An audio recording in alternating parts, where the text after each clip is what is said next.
Pisces, why is this person acting so different around you all of a sudden? You're not imagining it. Something definitely shifted. So let's see exactly what's going on when it comes to this person, as well as what the future can hold now that everything's a little bit different. So it's going to be for my spicy Pisces, sun, moon, and rising, as well as Venus. Go ahead and like, follow, and share with another Pisces. Of course, guys, just know that I open up my personal readings, so make sure y'all check the link in the bio because you know your girl does them. But let's talk more about what's on this table. Okay, let's get to it. So the reason why this person really shifted is because of the Nine of Pentacles, the Moon card, and the Chariot. So what this shows me is that they really thought they can build a life with you, Pisces, okay? They were excited to grow an amazing life, amazing garden, if you will, right? They knew that it took a lot of effort because growing a garden, some things need watering, some things need watering 2 times a week, some things need watering 1 time. Okay, they knew that there was something that they had to really put focus in, something that they really wanted, they had to work towards it. And they really feel like you guys were building something beautiful together, something amazing. But in that, they started to see more and more that both of your emotions was kind of taking you guys off course. And it was taking you off course because you guys were kind of bringing in things from old relationships into this connection. And because you were doing that, sometimes, when you get triggered, sometimes you might yell. Sometimes people might be so over it. Sometimes people will just feel like they have to revert back to some of the pains that they have encountered. And so that may have been some of the basis of a lot of the fighting, or maybe some of the tension that was between both of you.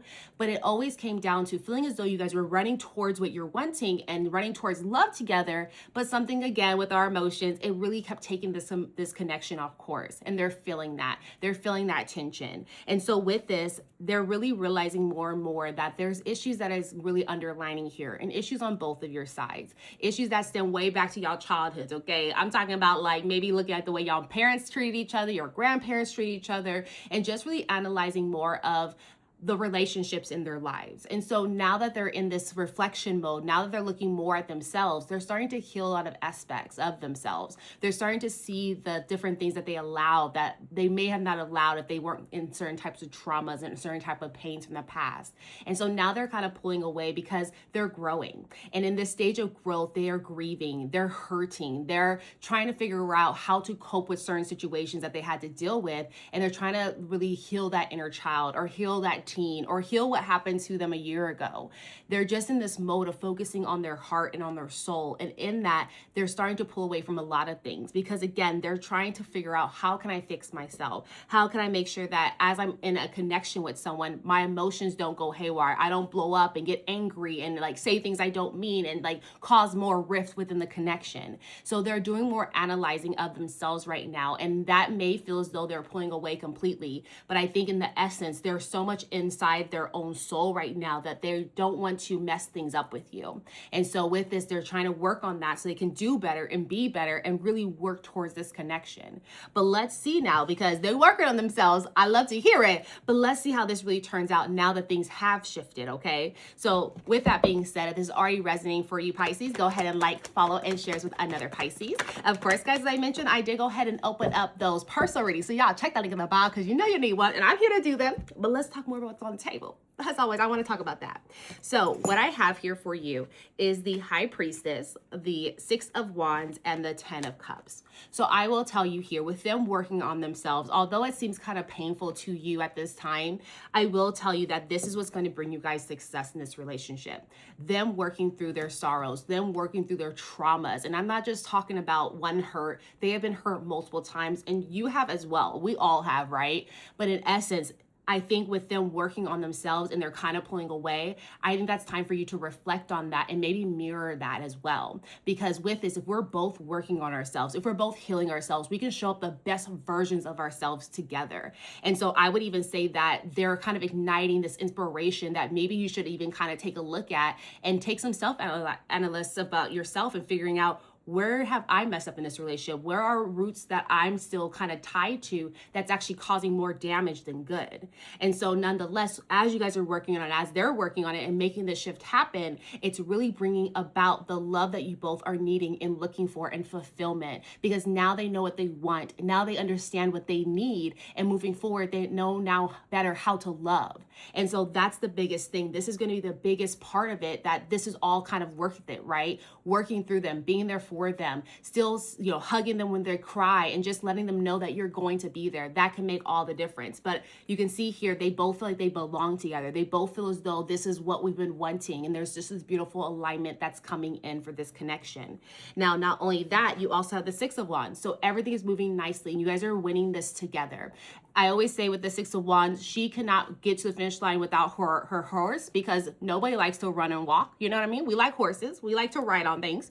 And then the horse can't get to the finish line without knowing where the finish line even is, right? And so it needs her just as she needs the horse. And so you guys are going to really understand each other. You guys are going to start working together. You guys are going to understand each other's weaknesses and really help lift each other up through that. So this connection, it's going to go deeper. It's going to understand each other. It's going to be more spiritual. It's going to be one that's ready to win, one that's ready to choose each other to make sure this can really happen.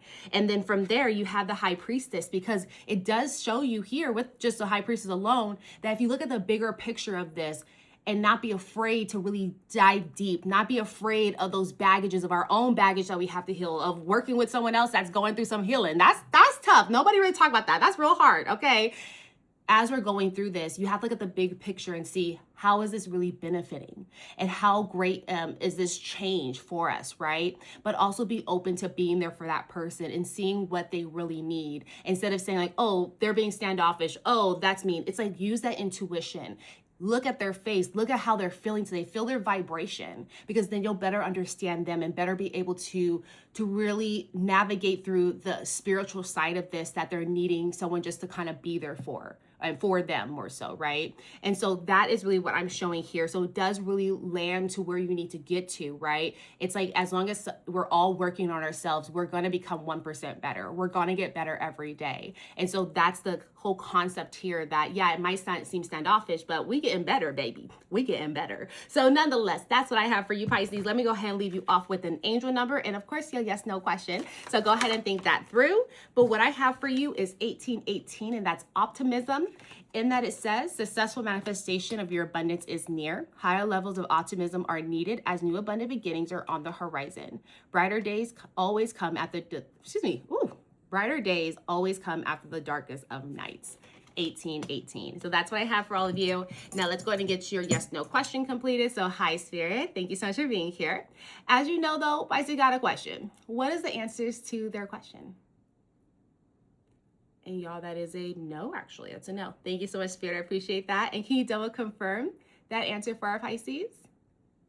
And it's still a no. It's still a no. So that's what I have for all of you. I hope this resonates and give you a bit of clarity moving forward. If it does, make sure you like, follow, and share this with another Pisces. And make sure to check out the link in bio to get your own personal reading. But I'll see you guys next time. Bye.